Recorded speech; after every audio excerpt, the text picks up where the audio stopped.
KO en 20 secondes, je crois, quelque chose comme ça. T'as éteint la lumière? Ouais, c'était cool, c'était cool. Parce que par la suite, il y a eu beaucoup de management qui ont fleuri en France et il ne faut pas oublier qu'on était les premiers, quoi. Ça, je ne l'ai jamais dit, c'est une question énorme. C'est très dur ce que je vais dire, je pense que tu n'es pas manager tant que tu n'as pas signé un combattant à l'UFC. 3 mois avant la signature de Benoît à l'UFC, on a un autre 77 qui a quitté la BTT parce qu'il voulait rentrer à l'UFC et qui aujourd'hui n'y est pas.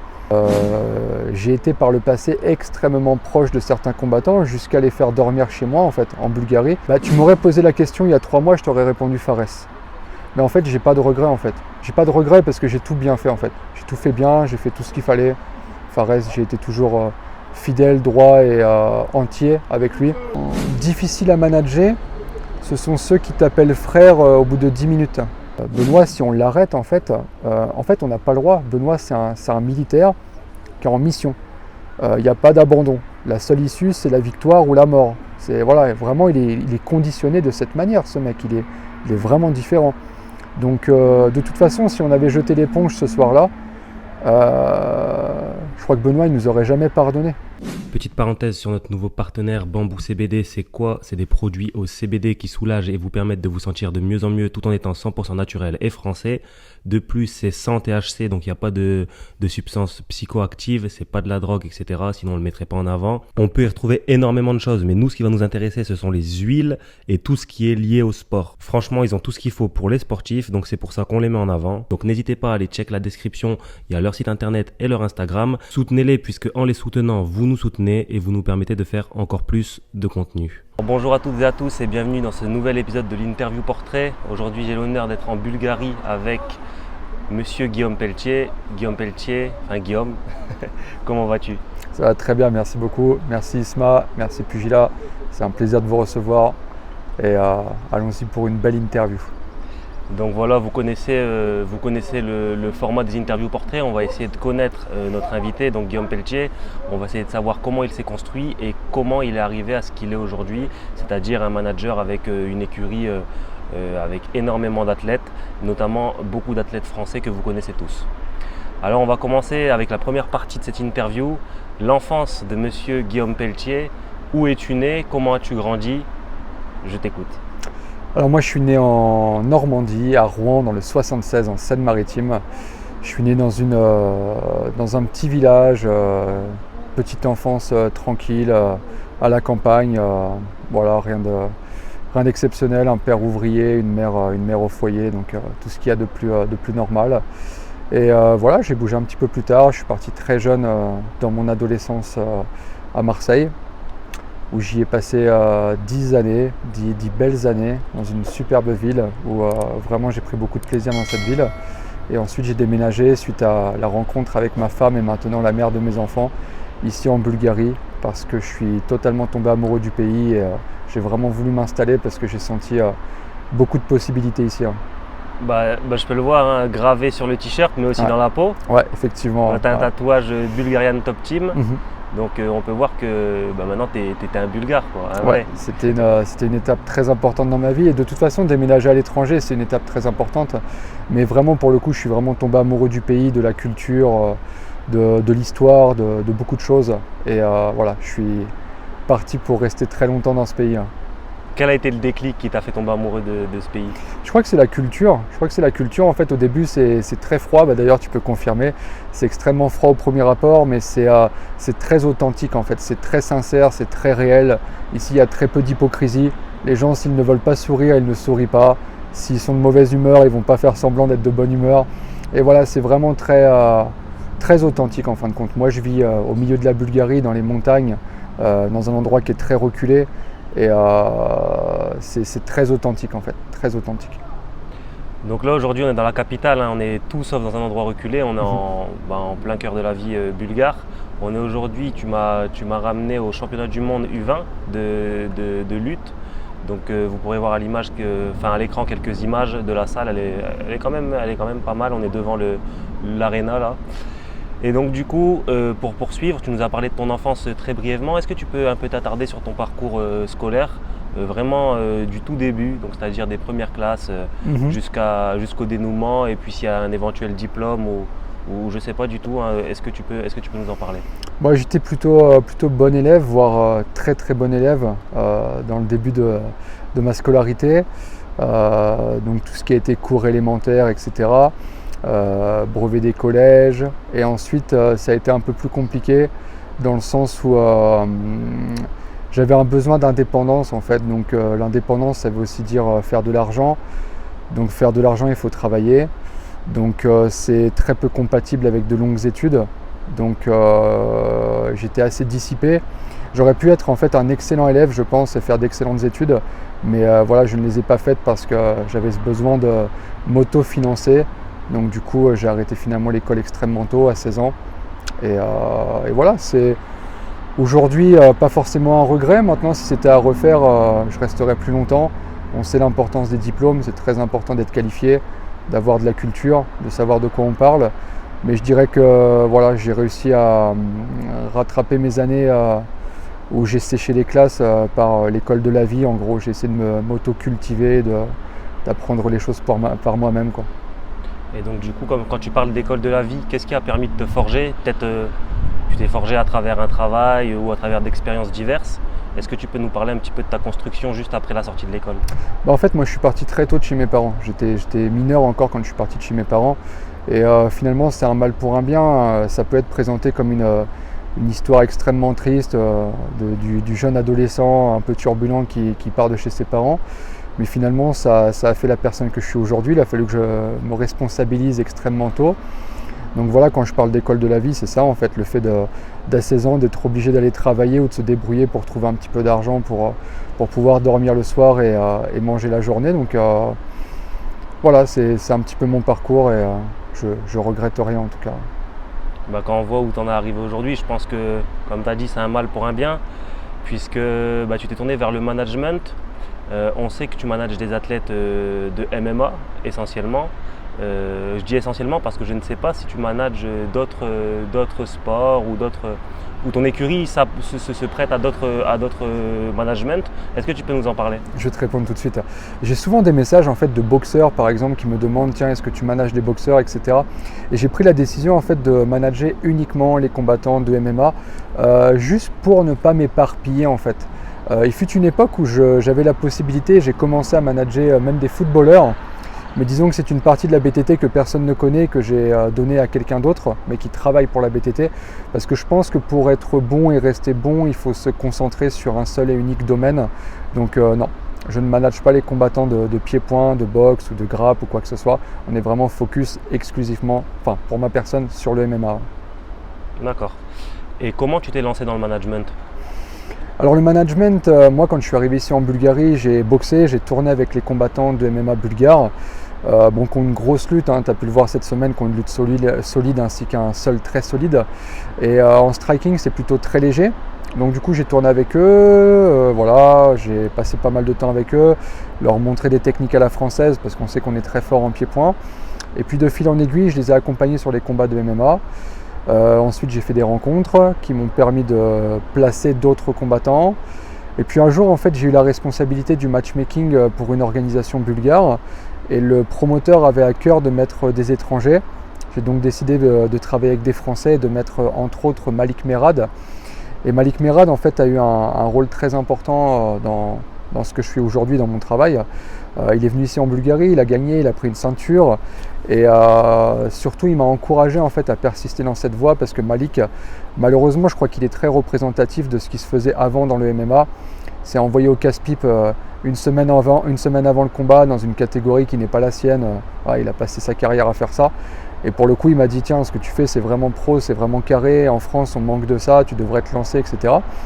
Et il m'a présenté des petits jeunes, dont un qui s'appelle, qui s'appelle toujours Fares Ziam. Et voilà, ça a commencé comme ça en fait. J'ai commencé avec les petits Lyonnais et ensuite ça s'est élargi un petit peu plus dans le territoire français. Mais c'est un peu l'origine de ma collaboration avec les Français. Et juste avant de poursuivre sur la suite de ta carrière en tant que manager, tu nous as dit que quand tu es arrivé ici en Bulgarie, tu as tourné avec les Bulgares. Je pense qu'il faut quand même un petit niveau pour... tu n'es pas tombé dans les sports de combat par hasard. Est-ce que tu as pratiqué? Ah oui, bien sûr, j'ai pratiqué, mais après, disons, à mon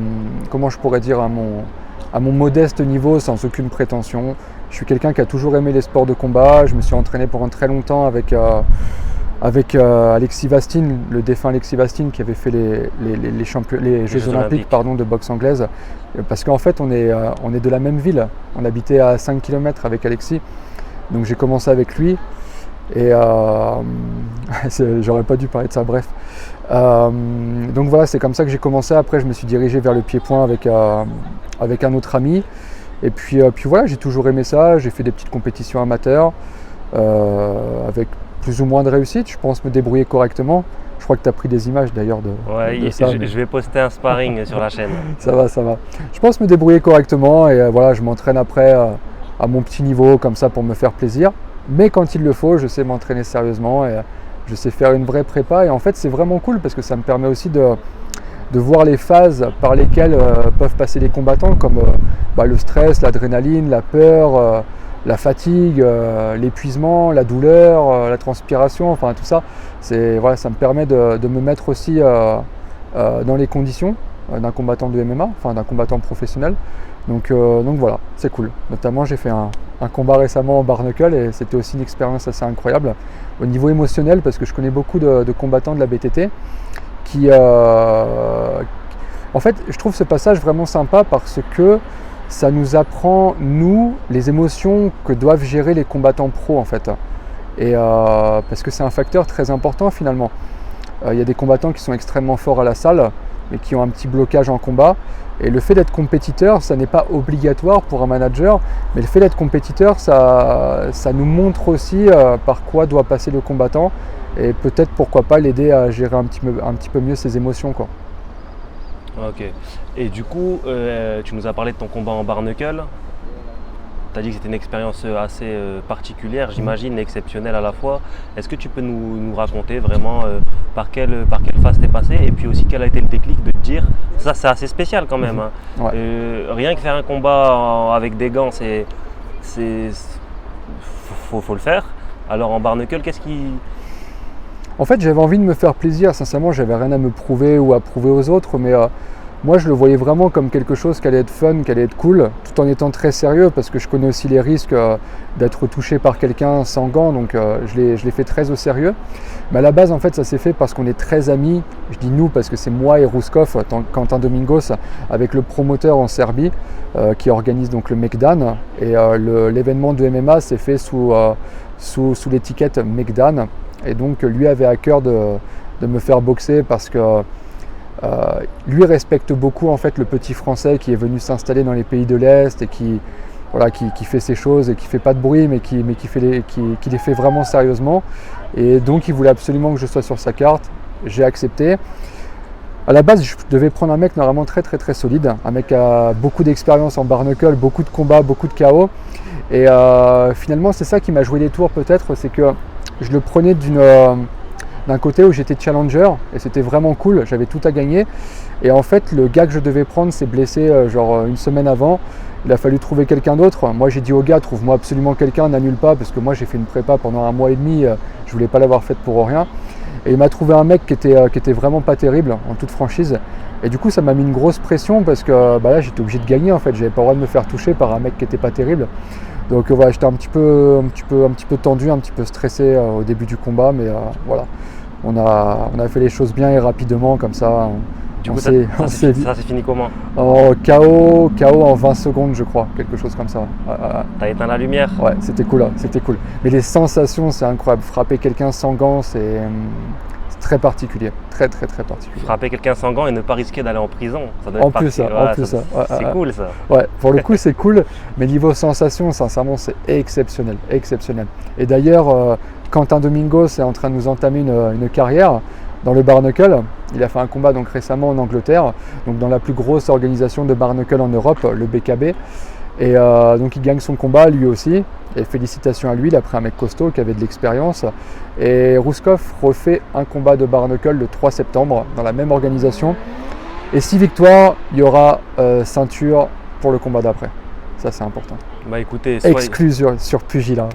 C'est ça, soyez branchés parce que au vu du gabarit de Rouskov Domingos, ça risque Ça risque Ouais. Mais il peut peut-être éteindre la lumière lui aussi, hein, donc Ouais. ça va être cool à voir. Pour poursuivre, tu nous as parlé, donc on va revenir sur la Bulgarian Top Team. Tu nous as parlé des premiers athlètes que tu as eu sous ton aile, donc c'est-à-dire les Lyonnais, Mhm. Fares Yam, Yanis Gemouri, il me semble aussi. Tout à fait, absolument. Et donc, est-ce que tu peux nous parler des premières relations et des premiers liens que tu as noués avec eux? Donc c'est grâce à Malik Merad, comme tu nous l'as dit. Tout à Mais fait. juste après cette rencontre, comment ça s'est déroulé? Est-ce que vous êtes tout de suite bien entendus? Et puis, comment tu as su mettre en place les premiers combats pour eux? Alors ça, disons qu'au début, quand j'étais en contact avec eux, c'était un peu étrange pour eux, je pense, parce qu'en fait, ce qu'il faut savoir, c'est moi, j'ai commencé en 2015, donc il y a maintenant 7 ans. À l'époque, on ne parlait pas de management. En France, il n'y avait pas de manager, il n'y avait pas de management installé. Aujourd'hui, je vois que tous les jours, il y a une nouvelle agence qui se crée, mais à l'époque, on n'en parlait pas. Donc le mot n'était même pas connu en France. Donc quand j'ai commencé à travailler avec eux en leur expliquant que je manageais des combattants, mais dans le fond, je commençais en fait.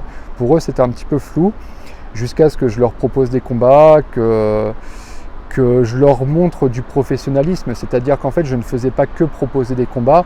En amont, en fait, avant de proposer, je filtre, je sélectionne, je regarde l'adversaire, etc. Je vois si c'est une bonne proposition et après je peux transmettre au coach ou au combattant. Et du coup voilà, je pense que pareil, les gars comme Malik en fait se sont dit ah ouais là pour le coup c'est vraiment sérieux, ça les met dans un cadre. Ça les protège aussi, ça leur évite de prendre des combats en short notice contre le favori du pays, etc. Donc ça a commencé comme ça et je pense qu'on a fait du bon boulot parce que par la suite il y a eu beaucoup de management qui ont fleuri en France et il ne faut pas oublier qu'on était les premiers, quoi. Et du coup, tu parlais d'être les premiers et quel a été le point de bascule qui a fait qui a contribué à la renommée de la Bulgarian Top Team? Est-ce qu'il y a un moment donné où tu t'es dit, là ça commence vraiment à exploser et tu commences vraiment à avoir beaucoup de reconnaissance sur ton travail? En fait, il y a eu 2 étapes. La première étape, donc quand on a signé pas mal de combattants, on a eu tout de suite des résultats incroyables. Ce qu'il faut savoir, c'est que tous les ans, on varie entre 70 et 90% de victoires. C'est absolument incroyable. Là, je crois qu'on est à la moitié de l'année. On est maintenant au 8e mois, donc un petit peu plus tard. Mais on est là, à l'heure actuelle, je crois, sur 70 combats, déjà depuis le 1er janvier 2022. Donc on a énormément de combats toute l'année. Et surtout, on a des statistiques exceptionnelles, comme je disais, entre 70 et 90% de victoires, ce qui est absolument énorme. Donc ça, je pense que c'était la première étape pour montrer aux gens que vraiment on est sérieux, vraiment on accompagne les combattants. En fait, on ne fait pas du matchmaking. Voilà, ce qui se faisait en France à l'époque, c'était surtout placer un mec. Tu vois, j'ai placé un mec là, j'ai placé un mec là. Non, nous, le mec, on voulait le signer parce qu'en fait, on voulait absolument le faire grandir et travailler ensemble et l'emmener quelque part. En fait, il y avait une vraie construction. Donc je pense que la première étape, c'est vraiment nos statistiques qui ont parlé pour nous et qui ont montré qu'on faisait du bon travail. La deuxième étape, c'était la signature de Fares à l'UFC en fait. La signature de Fares à l'UFC, ça a explosé sincèrement en termes de boulot, en termes d'attente des gens et surtout en termes de, comment dirais-je, de demande. Je reçois énormément de messages tous les jours de nouveaux combattants qui demandent à signer à la BTT. J'ai vraiment vu une différence entre l'avant et l'après signature de Fares à l'UFC. Le fait d'avoir un contact et de travailler avec l'UFC, ça change absolument tout. Donc quand il y a eu le deuxième combattant ensuite, Benoît Saint-Denis, alors là, bon, ça y est, c'était la confirmation parce que peut-être que la première fois, Fares, ça aurait pu être un coup de chance. En fait, on a été là au bon moment, au bon endroit. Mais là, on a prouvé que non, on fait un vrai travail, on sait se positionner, on est bien en contact avec l'UFC, bel et bien en contact. Ils nous envoient régulièrement des messages pour se tenir informés des athlètes qu'on a. Donc aujourd'hui, je pense qu'on est une vraie agence passerelle qui peut signer les combattants de zéro à l'UFC, quoi. La preuve, on l'a fait avec Benoît. Ça, c'est une belle histoire. Et est-ce que selon toi, pour être un manager et un vrai manager, entre guillemets, hein, tu me comprends, il faut absolument signer quelqu'un à l'UFC avant de prétendre? Ça, je ne l'ai jamais dit. C'est une question énorme. C'est très dur ce que je vais dire. Je pense que tu n'es pas manager tant que tu n'as pas signé un combattant à l'UFC. Parce que l'UFC, en fait, c'est la marche la plus haute. Nous, ce qu'on veut tous, c'est travailler avec tout ce qui se fait de meilleur.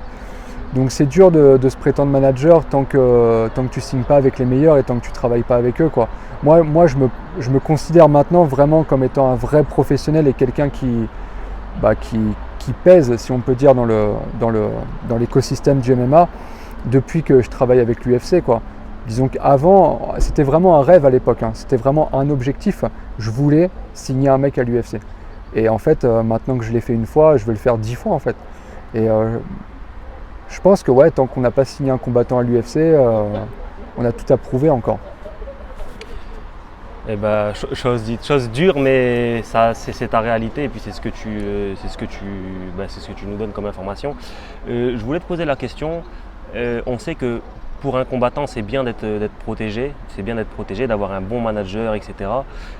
Mais ça peut aussi être bien pour les managers et l'écurie de se protéger par rapport aux combattants qui peuvent parfois partir, qui peuvent parfois rester ou alors aller chez une écurie concurrente. Est-ce que tu peux nous parler de ce que toi tu mets en place pour éviter les mauvaises surprises? On met en place deux choses. Récemment, l'année 2021 était pour nous assez dure. On a eu des départs importants dans l'équipe. Et aujourd'hui, la BTT est une grande équipe de management. Il y a beaucoup de combattants. Mais il y a aussi du monde à la tête de la BTT. C'est-à-dire qu'on est 4 à travailler à la tête de la BTT. 2 en tant que manager, une personne qui gère tout ce qui est sponsoring et une autre qui gère la communication. Et en fait, on s'est tous réunis pour trouver une solution pour que ça ne se reproduise pas, parce que c'est quelque chose de très dur en fait de prendre un jeune combattant de zéro, de l'emmener à la plus haute marche. On va pas se mentir, on sait à qui on fait référence, hein, voilà. Et qu'il puisse partir, parce qu'en fait, disons que moi je pourrais pardonner à un combattant de quitter son management si c'est pour partir pour mieux. Par exemple, si ton manager ne peut pas te faire rentrer à l'UFC, que tu en as le potentiel, mais que lui n'en a pas les contacts ou ne travaille pas avec l'UFC, si tu as l'occasion de signer à l'UFC avec un nouveau manager, disons que c'est quelque chose de dur, mais c'est quelque chose que je peux entendre et comprendre. Parce qu'on dit toujours, ouais, le combattant c'était meilleur pour sa carrière, et ça je peux le comprendre. Maintenant, aujourd'hui, la BTT, on l'a prouvé, on peut signer des combattants à l'UFC, même dans les catégories les plus relevées. On a signé Benoît à 77 à l'UFC. Voilà. 3 mois avant la signature de Benoît à l'UFC, on a un autre 77 qui a quitté la BTT parce qu'il voulait rentrer à l'UFC et qui aujourd'hui n'y est pas. Donc le truc est que on peut comprendre des départs, mais il faut que les départs aient une raison en fait. Le truc c'est qu'aujourd'hui, en toute franchise, qu'est-ce que peuvent offrir les autres de mieux que ce qu'on fait nous en fait? Je vois pas. Et du coup, pour continuer cette question, quelle relation tu entretiens avec tes combattants? Parce que je sais que il faut savoir trouver le juste milieu, on en a déjà parlé en off. Tout à fait. Si tu es trop proche de tes combattants, il y a des choses que tu vas laisser passer. Et puis, est-ce que tu peux nous parler toi de la relation que tu as avec tes combattants? Je suis en pleine remise en question en fait par rapport à ça, justement. J'ai été par le passé extrêmement proche de certains combattants, jusqu'à les faire dormir chez moi en fait, en Bulgarie, jusqu'à dormir sous le même toit que ma femme et que mes enfants. Donc, ce qui est pas rien, moi j'ouvre pas ma porte à n'importe qui, donc c'est quelque chose d'assez important pour moi, c'est quelque chose de très symbolique.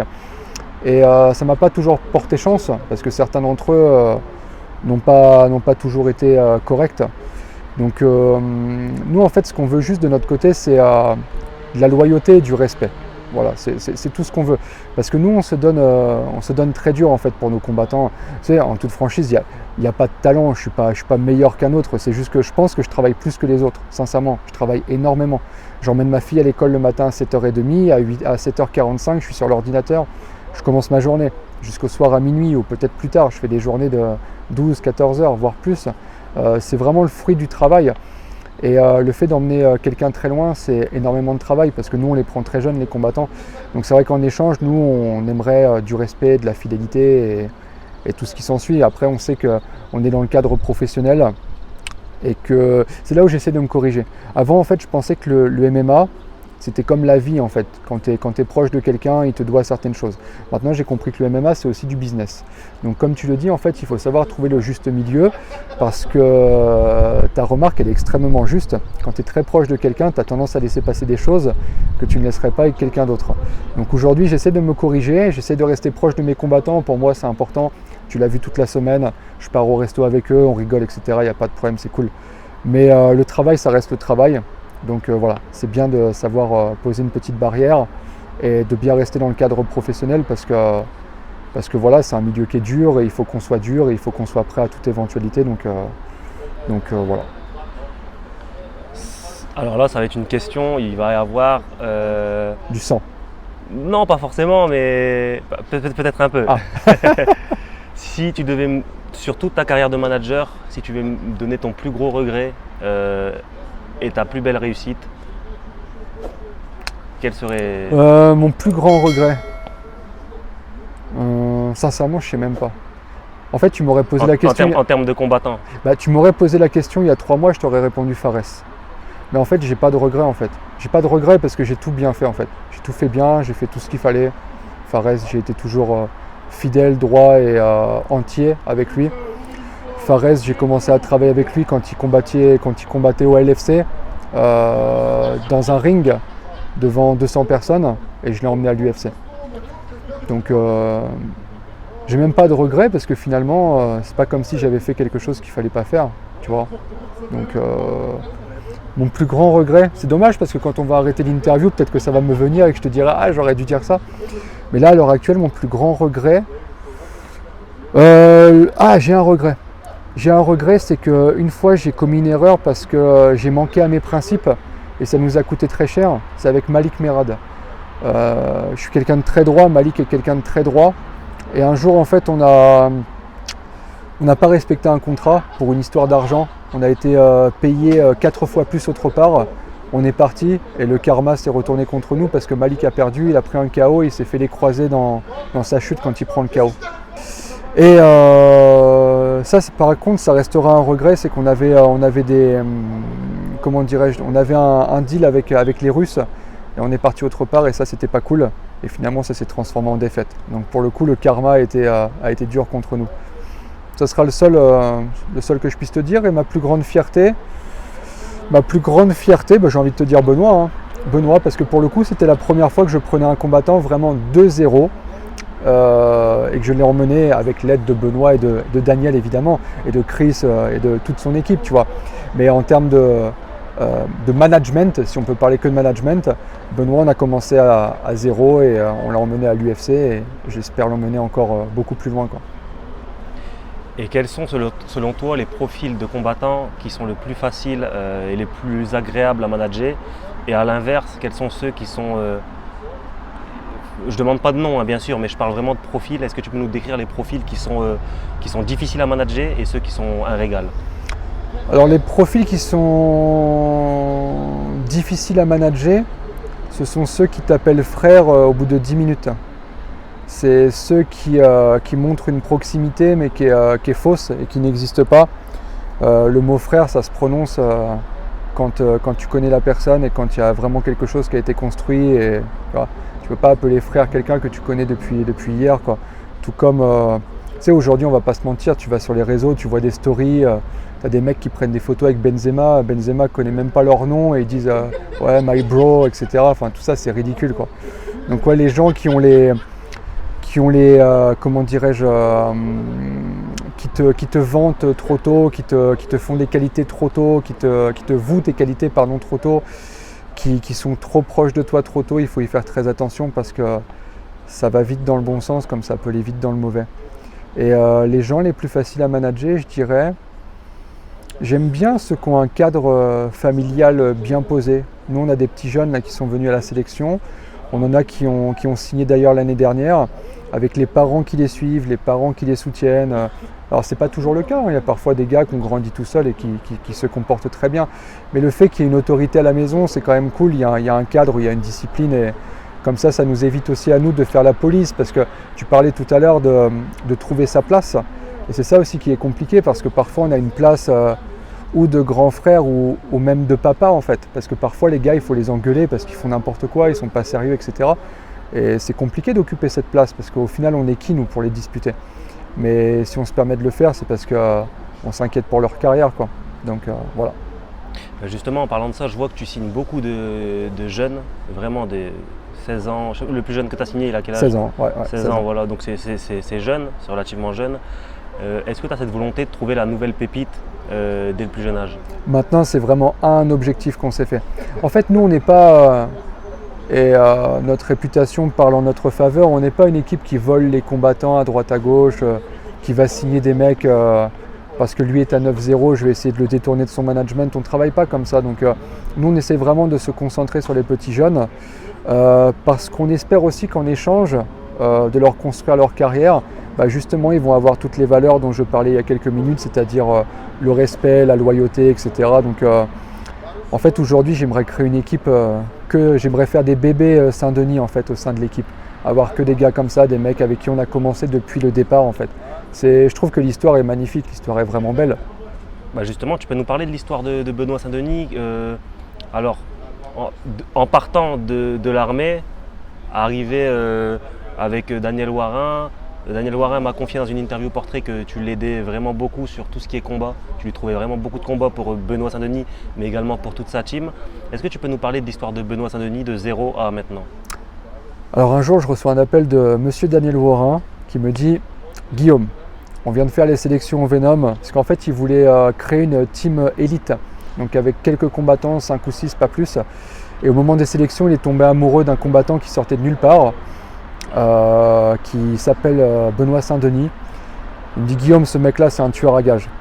Et il faut vraiment qu'on reconnaisse l'œil de Daniel Warin, parce qu'en fait, il a juste réussi à voir ça sur une sélection qui a duré 30 minutes.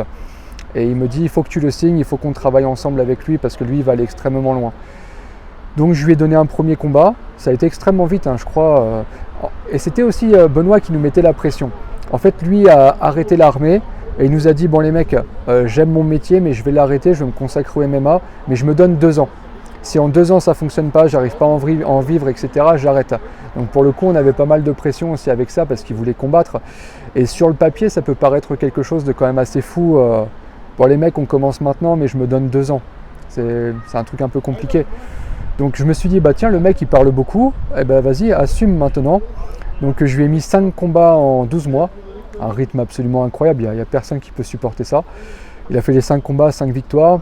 Mais déjà avant ça, deuxième combat, je lui mets un Polonais qui était à 4-0, hyper dur, qui est aujourd'hui au KSW, qui est à 8-1 à l'heure actuelle. Je le mets en deuxième combat pour une ceinture. Benoît, qui était un jeune combattant qui venait de faire juste son pro début, affronte un Polonais tout dur, tout gonflé, etc. Et il le bat. Et là, pour le coup, en fait, je crois que ça a été vraiment le déclic avec Daniel où on s'est dit, où moi je me suis dit, ouais, t'avais raison. Là, ce mec-là, le Benoît Saint-Denis, il a un truc. Et puis derrière, on a enchaîné, il y a une victoire contre toute attente, j'ai envie de dire, contre Beyssarov, Ibrahim Beyssarov, à l'European Beatdown. À l'époque, Benoît était à 3-0, Beyssarov était à 7-1, donc hyper challenger.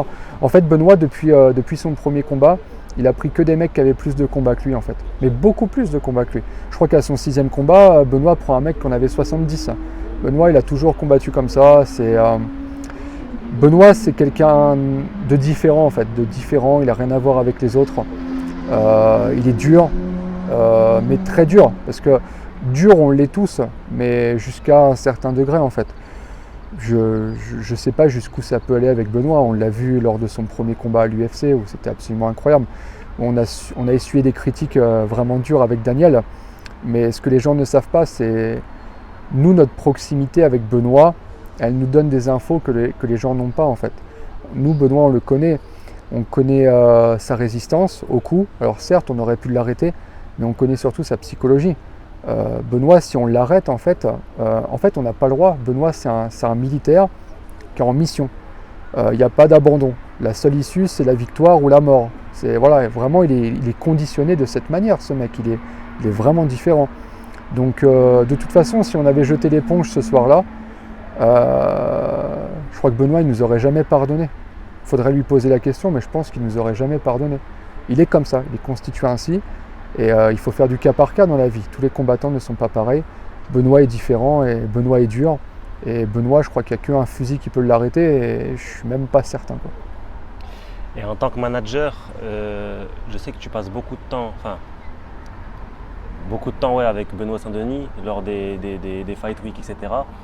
Tu t'es sûrement pris d'affection pour le personnage, et le voir dans un premier combat dans une catégorie au-dessus de la sienne face à un adversaire du top 15 vraiment solide, et le voir essuyer un deuxième round aussi difficile, comment tu t'es senti face à ça?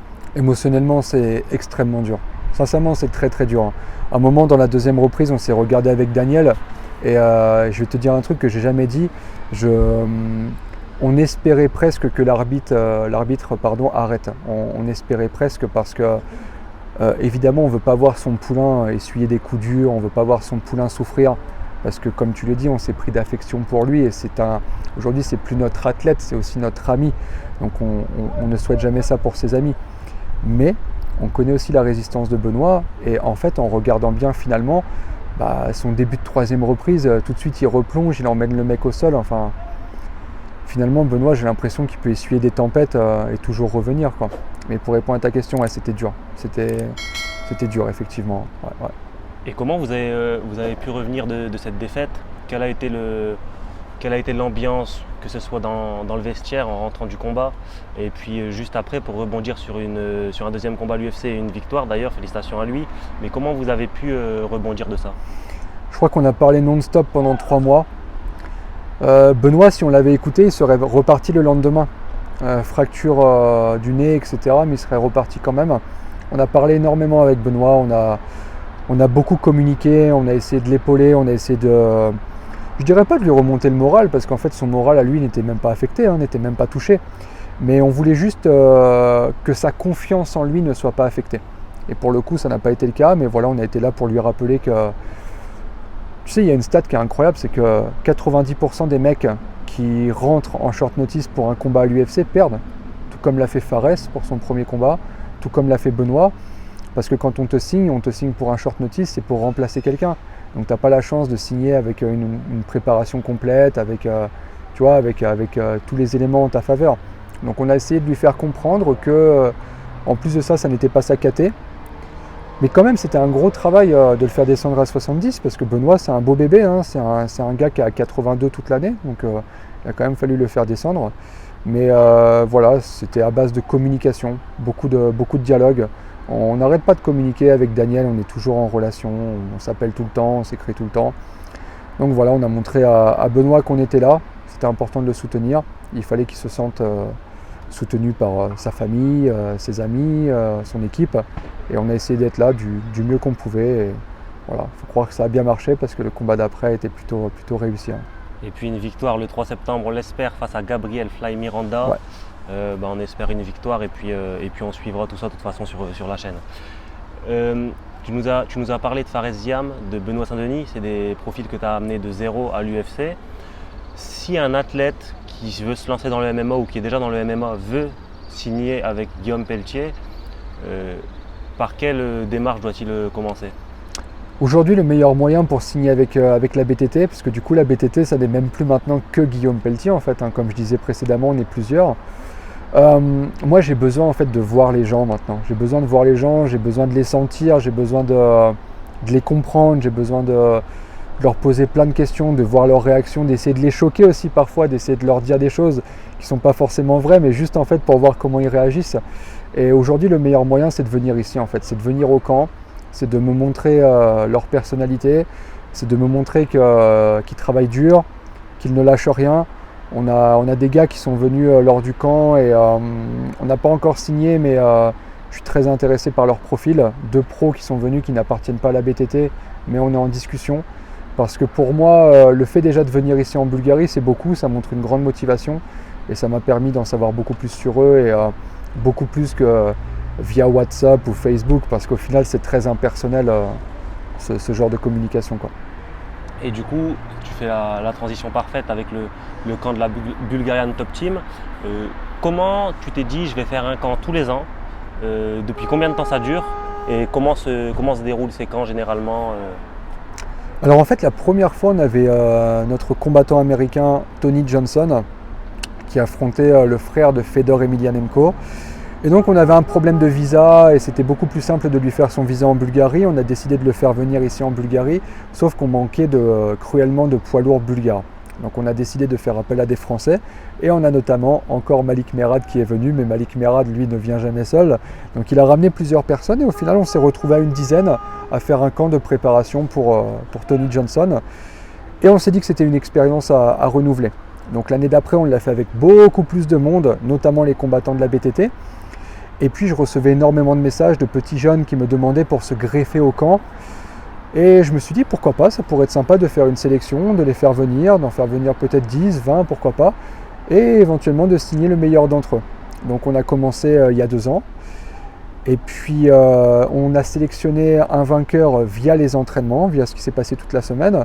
Et puis après on s'est dit pourquoi pas les faire combattre. Donc l'année dernière on les a fait combattre. Et on essaie de s'améliorer tous les ans et on verra ça en direct sur les caméras de Pugilat, ce que ça a donné cette année, mais je pense que cette année c'était cool. On s'est encore amélioré, on a progressé, on a essayé de faire les choses encore mieux. Mais je crois qu'elle a été vraiment réussie la Fight Night, la BTT Fight Night. Ouais. C'est ça, et au-delà de la Fight Night, la Fight Week, la semaine et en général c'était vraiment bien. Je vois que tu essayais de te rendre disponible et je vois que tous ceux qui venaient étaient un peu à la recherche de ton attention. Ben, c'est normal, tu vois, ils viennent de France et puis ils veulent se faire voir un petit peu. Et oui, le soir du combat c'était vachement bien fait. De toute façon vous allez le voir à travers les épisodes. Ben, Guillaume Pelletier, je pense qu'on a fait le tour. On arrive là à la fin du camp d'entraînement. L'avion est demain pour moi, donc l'interview sur le fil. Juste avant de partir, c'est un réel plaisir de partager 40 minutes avec toi. J'espère que pour les auditeurs aussi. N'hésitez pas à aller vous abonner à Monsieur Guillaume Pelletier sur Instagram et sur ses autres réseaux sociaux, à vous abonner à la chaîne pour plus de contenu. Guillaume, est-ce que tu as un mot de la fin? Bien sûr.